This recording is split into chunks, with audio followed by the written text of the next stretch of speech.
روزگاری کے معنی۔ تو جو بالغ عمر کے لوگ جن کی عمر 15 سے 60 سال کی ہو اور وہ بازار میں یا تنخواہ کے مطابق کام کرنے کی خواہش رکھتے ہو اور کام کی تلاش میں ہو لیکن اس کے باوجود بھی وہ کام حاصل نہ کر سکتے ہو، ایسے انسان کو بے روزگار کہا جاتا ہے یا بیکار کہا جاتا ہے۔ اب بے روزگاری کی کئی ساری قسمیں ہیں۔ سب سے پہلے ہے موسمی بے روزگاری، اس کے بعد ہے گردشی بے روزگاری، پیش خیمے کی بے روزگاری، خفیہ بے روزگاری، صنعتی بے روزگاری اور تعلیم یافتہ لوگوں کی بے روزگاری۔ اس طرح بے روزگاری کی 6 قسمیں ہیں۔ تو موسمی بے روزگاری کسے کہیں گے؟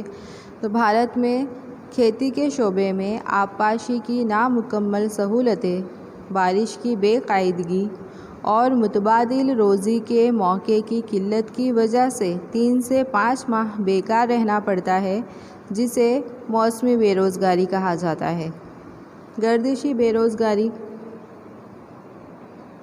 تو قدیم ٹیکنالوجی کے مقام پر نئی ٹیکنالوجی آئے تب کچھ وقت کے لیے محنت بیکار ہو جاتی ہے، جسے گردشی بے روزگاری کہتے ہیں۔ اس کے بعد ہے پیش خیمے کی بے روزگاری۔ تو بھارتی اقتصادی نظام جو ہے وہ پسماندہ اور دقیانوسی ہے، یعنی پرانے قسم کا ہے۔ سماجی پسماندگی، روایتی طور پر دقیانوسی رسم و رواج، ناخواندگی یعنی کہ ان پڑھ اور بنیادی ڈھانچوں کی قلت وغیرہ وجوہات کی بنا پر پیش خیمے کی بے روزگاری نظر آتی ہے۔ اس کے بعد ہے خفیہ بے روزگاری۔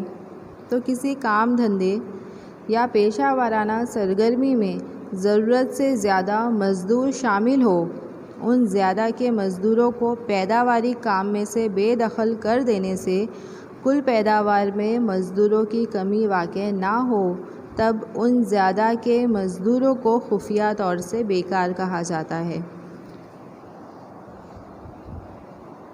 اس کے بعد ہے صنعتی بے روزگاری۔ تو صنعتی شعبے میں ہونے والی تبدیلی کی وجہ سے جو شخص تھوڑے وقت کے لیے یا لمبے وقت کے لیے بغیر کام کے رہتا ہے، تب اس حالت کو صنعتی بے روزگاری کے طور پر جانا جاتا ہے۔ اس کے بعد ہے تعلیم یافتہ لوگوں کی بے روزگاری۔ تو کم اعلیٰ تعلیم حاصل کی ہو اور وہ شخص بیکار ہو، تب اسے تعلیم یافتہ بے روزگار یا بیکار کہا جاتا ہے۔ اس کے بعد دیکھیں گے بے روزگاری دور کرنے کی تدابیر۔ تو بے روزگاری دور کرنے کے لیے معاشی ترقی کی شرح میں اضافہ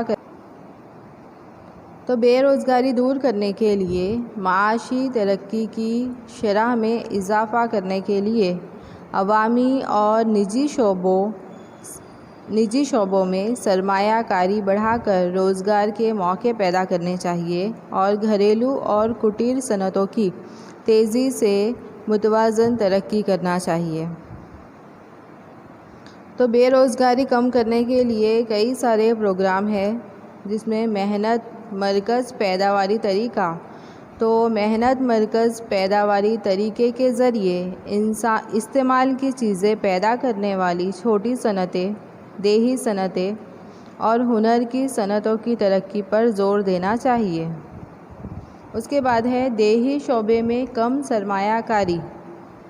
تو اس کے ذریعے زیادہ سے زیادہ لوگوں کو روزگار دیا جا سکتا ہے اور ایسی زرعی سرگرمیوں اور منصوبوں پر بڑھ چڑھ کر عمل کرنا چاہیے، مثلاً ایک سے زیادہ فصلیں لی جا سکے ایسے طریقے اپنانا، نئی زمین کو جوتائی کے تحت لانا، ہر کھیت کو پانی اور بجلی فراہم کرنا، چھوٹے بڑے سینچائی کے منصوبے بنانا، سڑکیں بنانا، مویشی پالن کرنا، ڈیری کی صنعت، ماہی گیری، مرغی پالن، جنگل کاری جیسی سرگرمیاں بڑھانا، سبزی اور پھلوں کی کھیتی کو ترقی دینا۔ اس کے علاوہ دیہی علاقوں میں لوگوں کی صحت، اس پروگرام کے ذریعے اس منصوبے کے تحت دیہی لوگوں کو یعنی گاؤں کے لوگوں کو تغذیہ سے بھرپور غذا، پینے کا صاف پانی، صحت، تعلیم، بجلی، راستے وغیرہ فراہم کر کے بینک، بیمہ، انٹرنیٹ، خبر رسانی، آمد و رفت کے ذرائع وغیرہ کی سہولتیں فراہم کرنا تاکہ دیہاتوں کی زندگی میں سدھار لایا جا سکے۔ اس کے بعد ہے تعلیم یافتہ اور نوجوان بے روزگار۔ تو ایسی بے روزگاری میں کمی لانے کے لیے تعلیم و تربیت اور مہارتوں کے مطابق روزگاری فراہم کرنا۔ اس کے بعد ہے پیداواری شعبے اور ٹیکنالوجی میں تبدیلی۔ تو اس سے ہنرمند مزدوروں اور محنت کشوں کی مانگ بڑھی ہے۔ اس کام کے لیے حرفتی تعلیم یعنی ہنر کی تعلیم کی پالیسی اپنانا، اسکول کالج کے نصاب مقامی صنعتوں کی مانگ کے مطابق رکھنا، محنت کشوں کو وقت پر کام ملتا رہے اور کام کے نئے حالات کے مطابق روزگار فراہم کرنا۔ اس کے علاوہ نوجوان بے روزگاروں کو حکومت ہند کے make in India, scale India اور ڈیجیٹل انڈیا منصوبوں کی طرف راغب کرنا اور ان منصوبوں کی مکمل معلومات انہیں فراہم کر کے بے روزگاری کو گھٹایا جا سکتا ہے۔ تو یہ سبق یہاں آپ کا پورا ہو جاتا ہے۔